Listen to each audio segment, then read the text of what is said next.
Established.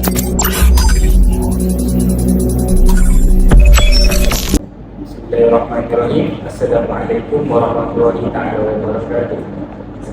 Alhamdulillahirabbil alamin wassalatu wassalamu ala asyrafil anbiya'i wal mursalin wa ala alihi wasahbihi. Rabbi shrah li sadri wa yassir li amri wahlul 'uqdatam min lisani yafqahu qawli. Baik, selamat pagi, salam sejahtera dan salam kebahagiaan. Pada pagi yang mulia ini kami ingin membincangkan berkaitan asas pendidikan. Sebelum itu minta saudara-saudara untuk mengenalkan diri masing-masing. Bismillahirrahmanirrahim. Assalamualaikum warahmatullahi wabarakatuh. Nama saya Abdul Siddiq bin Abdul. Nama saya Ahmad Hakim bin Ahmad Ghazali. Nama saya Muhammad bin Syaitan bin Islam. Dan nama saya pula Muhammad bin Fatul Zaman. Okay, sebelum kita nak membincangkan berkaitan dengan pendidikan, lebih baik dulu kita mengenali dulu apa itu pendidikan. So saya serahkan untuk saudara sedikit untuk mengenalkan apa itu pendidikan. Bismillahirrahmanirrahim. Pertama sekali, apa itu asas pendidikan? Kita sering tahu. Saya akan membentangkan asas pendidikan ini berbagi kepada saya membentangkan dari empat pandangan sudut. Saya akan membentangkan sudut pandangan agama, sudut pandangan falsafah, sudut pandangan sejarah dan sudut pandangan masyarakat. Yang pertama sekali, definisi pendidikan dari sudut pandangan agama ialah pendidikan adalah sebuah sistem pendidikan yang berlandaskan nilai-nilai dan ajaran Islam. Setiap ilmu yang dicurahkan haruslah berlandaskan Al-Quran dan Hadis. Dari sudut agama bukan sahaja diletakkan dari aspek pendidikan, malah kesenian, kebudayaan, moralitas dan panduan hidup diamalkan bagi seluruh umat Islam. Yang kedua, dari sudut falsafah, pendidikan di Malaysia adalah satu usaha berterusan ke arah lebih perkembangkan potensi individu secara menyeluruh dan bersepadu untuk mewujudkan insan yang seimbang dan harmoni dari segi intelek, rohani, emosi dan jasmani berdasarkan kepercayaan dan kepatuhan kepada Tuhan. Yang seterusnya dari sudut sejarah, pendidikan yang berasal daripada perkataan didik yang menanggulangi proses pembelajaran dan pembelajaran, kepakaran khusus dan juga sesuatu yang tidak dapat dilihat tetapi lebih mendalam dari segi pengetahuan, pertimbangan, kemahiran dan kebijaksanaan. Salah satu asas matlamat pendidikan adalah satu, mengajar kebudayaan melalui generasi. Yang terakhir sekali, definisi pendidikan dari sudut pandangan masyarakat. Pendidikan merupakan salah satu penanda aras terpenting dalam menentu kualiti hidup manusia. Pendidikan mampu mengorak langkah terhadap pencapaian pekerjaan yang diingini. Pencapaian dalam pendidikan menggambarkan tingginya ilmu pengetahuan seseorang yang dimiliki dalam bidang yang diceburi, malah ia juga merupakan hasil ilmu yang diperoleh. Baik, terima kasih. Penjelasan yang saya rasa cukup jelas. Selepas kita dah mengetahui apa itu pendidikan, kita nak tahu pula apa itu tujuan pendidikan. Jadi saya serahkan kepada saudara Ibrahim Hakim untuk menjelaskan. Terima kasih diucapkan kepada saudara Hafiz. Bismillahirrahmanirrahim. Jadi tujuan pendidikan daripada sudut falsafah ini adalah demi menepati asas-asas utama dalam falsafah pendidikan negara. Setiap aktiviti yang dijalankan, sama ada dalam kelas atau di luar kelas, mestilah bertujuan melahirkan insan yang mempunyai ciri-ciri berilmu pengetahuan, berakhlak mulia, bertanggungjawab dan menyumbang keharmonian dan keamanan pada negara dan masyarakat. Perkara-perkara ini sendiri terletak dalam falsafah pendidikan kebangsaan Malaysia. Perkara ini bagi memastikan tujuan utama falsafah pendidikan kebangsaan itu dapat dicapai. Okey, seterusnya daripada sudut agama pula. Tujuan utama pendidikan daripada sudut agama ialah bagi mendidik, melatih anak-anak bangsa agar sentiasa berpegang dengan Al-Quran dan As-Sunnah seperti yang diamalkan oleh Rasulullah dalam hadisnya. Mafhumnya, aku tinggalkan kamu dua perkara, dan kamu tidak akan sesat selagi kamu berpegang teguh dengan perkara itu, iaitu Al-Quran dan As-Sunnah. Daripada hadis ni jelas yang menunjukkan bahawa setiap pendidikan yang kita bawa mestilah berpandukan kepada Al-Quran dan As-Sunnah. Dan apabila dua perkara ini menjadi asas utama, maka setiap perkara yang dilakukan dalam kehidupan akan sentiasa merujuk kepada perkara ini. Seterusnya daripada sudut sejarah, seperti yang semua tahu, pada awal sebelum kemerdekaan, pendidikan agama di Malaysia ini tidaklah secara formal, tapi secara tidak formal. Lebih kepada sekolah-sekolah pondok.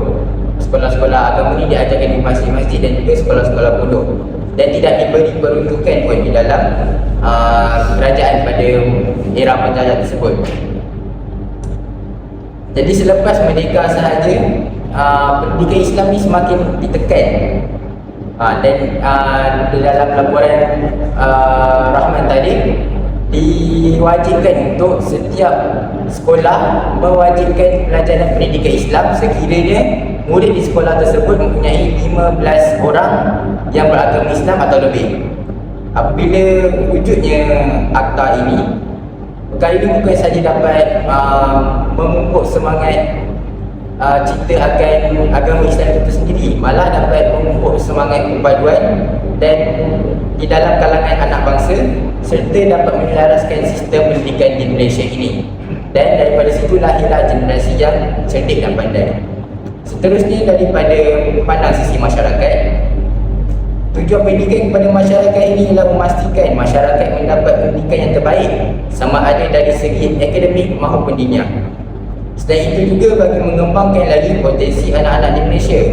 Manakala tujuan pendidikan kepada negara pula ialah bagi memastikan sistem pendidikan di Malaysia ini mampu berdaya saing dengan negara-negara maju yang lain seperti China, Korea dan juga Jepun dalam pendidikan ini.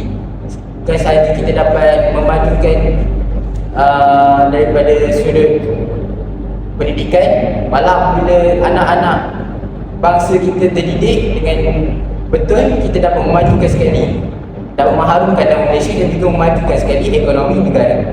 Itu saja daripada saya. Baik, terima kasih saudara baik nanti. Dasar yang sangat jelas. Sekarang kita sudah mengetahui definisi dan juga tujuan pendidikan. Kita nak tahu pula siapa yang layak untuk menerima pendidikan tersebut. So, saya serahkan kepada saudara. Terima kasih kepada Abang Fiz. Sekarang saya akan terangkan tentang siapa yang layak menerima pendidikan. Ini dari sudut agama. Dalam Al-Quran terdapat banyak ayat yang juga mengutarakan aspek pendidikan dalam pembinaan taman Malaysia. Sekarang saya akan menunjukkan sebuah dalil. A'udzubillahi minasyaitonir rajim. Bismillahirrahmanirrahim. Wa nazzalna 'alaikal kitaba tibyanan likulli syai'in wa hudan wa rahmah wa busyra lil muslimin. Yang bermaksud, dan kami turunkan kepadamu kitab Al-Quran untuk menjelaskan segala sesuatu dan petunjuk serta rahmat dan kabar juga bagi orang-orang yang bersalah diri. Quran surah An-Nahl ayat 89. Al-Quran itu sendiri bermatlamat untuk mendidik manusia dalam usaha untuk merealisasikan action tersebut. Pendidikan ini adalah sangat penting untuk mengaplikasikan bagi memantapkan semua nilai murni dalam setiap individu tersebut. Kita pergi kepada sudut falsafah pula. Pendidikan di Malaysia adalah suatu usaha terusan ke arah untuk memperkembangkan lagi potensi individu secara syumul, iaitu menyeluruh dan bersebaju untuk menunjukkan insan yang seimbang dan juga harmoni. Sekarang dari sudut sejarah pula, berdasarkan latar belakang sejarah, Malaysia juga merupakan sebuah negara berbagai etnik yang juga telah melalui proses pecah dan perintah dari pihak penjajahan.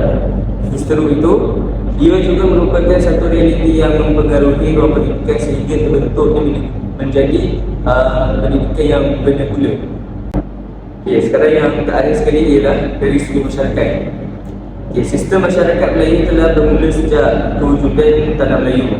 Namun begitu, pendidikan pada waktu itu berlaku secara tidak formal dan juga tidak mementingkan perkembangan ilmu pengetahuan. Baik, itu saja bagi saya. Sekarang saya serah kepada Abang Syarif. Terima kasih atas yang tegas. Izinkan saya untuk berkongsi pendapat berkaitan bagaimana cara mendidik dengan jaya. Pertama, dari segi agama. Pendidikan ini dapat dijalankan dengan jaya ini sekiranya dilaksanakan dengan penuh hikmah, bermaksud mempunyai tujuan di sebalik sesuatu. Yang kedua, pendapat saya, pendidikan ini dapat dijalankan dengan lancar sekiranya jalan dengan lancar jika merujuk kepada semua pendidikan utama umat Islam, iaitu Al-Quran, As-Sunnah dan juga Ijma'. Dari segi cara menyampaikan dan juga menghukum pelajar-pelajar yang membuat silap. Dia bukan terus dari hukum, dia merujuk kepada Al-Quran dan As-Sunnah untuk menghukum pelajar di sekolah. Selain itu, pendidik juga boleh memulakan suatu sesi pendidikan dengan bacaan ayat Al-Quran untuk membersihkan rohani kita supaya lebih mudah menerima ilmu yang diajar oleh para pendidik. Selepas itu, dari sudut falsafah pula, bagi nak memenuhi falsafah pendidikan kebangsaan, iaitu yang berusaha memperkembangkan potensi seseorang untuk melahirkan individu yang seimbang daripada rohaninya, jasmaninya dan juga intelektual. So, para pendidik perlu menggunakan cara yang lebih kreatif seiring dengan zaman peredaran zaman PAK 21, pendidikan abad ke-21. Contohnya seperti melakukan aktiviti yang menariklah seperti Tuesday dan Tuesday, Gallery Walk dan juga guru muda. Selepas itu, dari sudut sejarah pula, pendidikan di Malaysia ini bermula daripada laporan Rahman Talib yang mengutamakan subjek sejarah dan tata rakyat. Tujuannya untuk memupuk nilai toleransi antara setiap kaum. Selepas daripada laporan Rahman Talib, kita berpindah menggunakan laporan Jawatan Kuasa Kabinet yang menegaskan pendidikan kerohanian seperti pendidikan sivik, pendidikan moral dan yang berkaitan dengan tidak lain. Selepas itu, kita menggunakan pula Akta Pendidikan tahun 1996 yang mewajibkan subjek bahasa Melayu sebagai subjek utama dan juga menjadi subjek kebangsaan. Dan terakhir, dari sudut asas kemasyarakatan dan kenegaraan.